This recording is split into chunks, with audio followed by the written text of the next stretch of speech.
Hey guys, this is Ray with PhoneArena, reporting to you from Mobile World Congress 2015, and this is our comparison between the Samsung Galaxy S6 Edge and the Sony Xperia Z3. So it's a flagship comparison, so it's bound to be interesting. Now,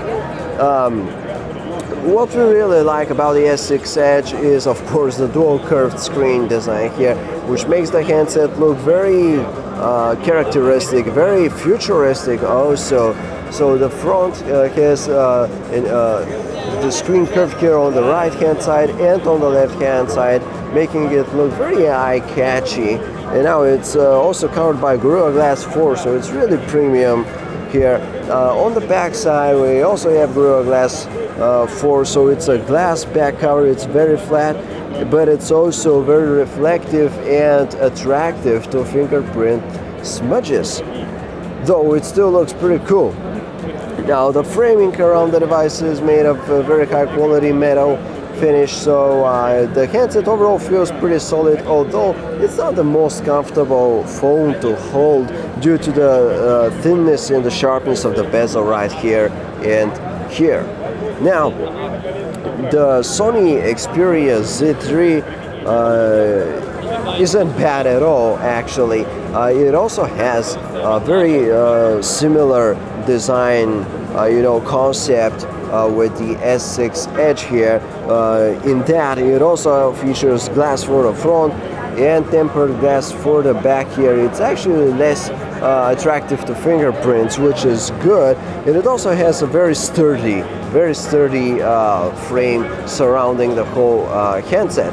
I would say that the Z3 feels even more, let's say not as delicate, a bit sturdier than the Galaxy S6 Edge, probably due to its to the fact that it's thicker and also a bit heavier and also a bit bulkier. So yeah, that's something we definitely have to point out, that Samsung has done a pretty good job slimming down those bezels and actually making a very svelte design for the Galaxy S6 Edge. Now the screens here are dramatically different. On one hand we have very similar size, actually 5.1 inches versus 5.2 inches for the Xperia. Now, however, the resolution here vastly differs. The Xperia Z3 is a 1080p panel, while the Galaxy S6 Edge has a Quad HD resolution panel, so higher pixel density here on the S6 Edge and slightly better legibility. Yeah, you can imagine that at this screen size levels, it's really going to be very hard to notice any significant difference between how these two look in the resolution department. But still, when it comes to pixels, the more the better. So what can we do but to appreciate this staggering pixel density here on the Galaxy S6 Edge. The processor inside is also state-of-the-art. It's the latest Exynos chip from Samsung, octa-core processor, 64-bit architecture, and 14 nanometer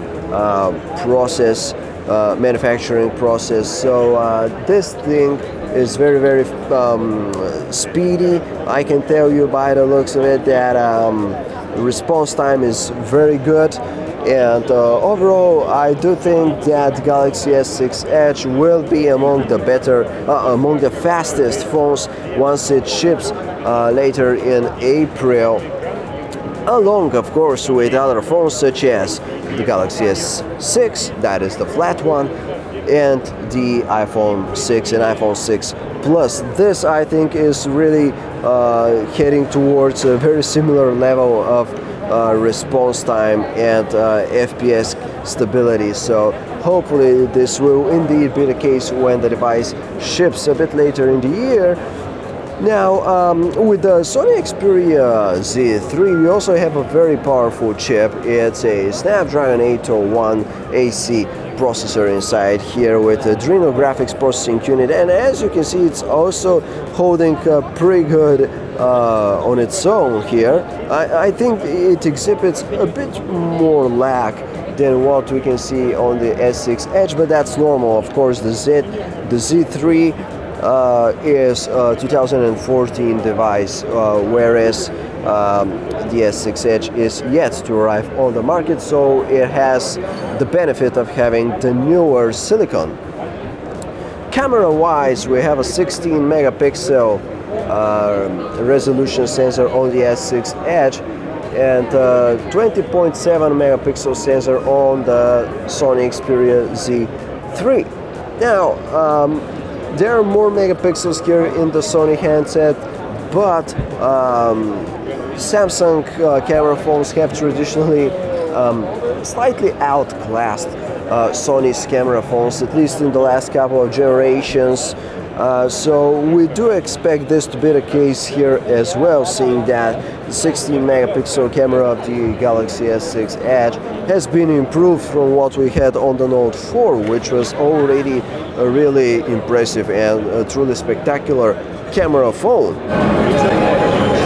Now, software-wise, both are very similar. Yeah, the Galaxy S6 Edge runs Lollipop out of the box, whereas the Xperia Z3 is still stuck on KitKat, but hopefully that's soon going to be history, as an update to Lollipop is expected on the Sony, well, any second now, so hopefully that's gonna be really soon.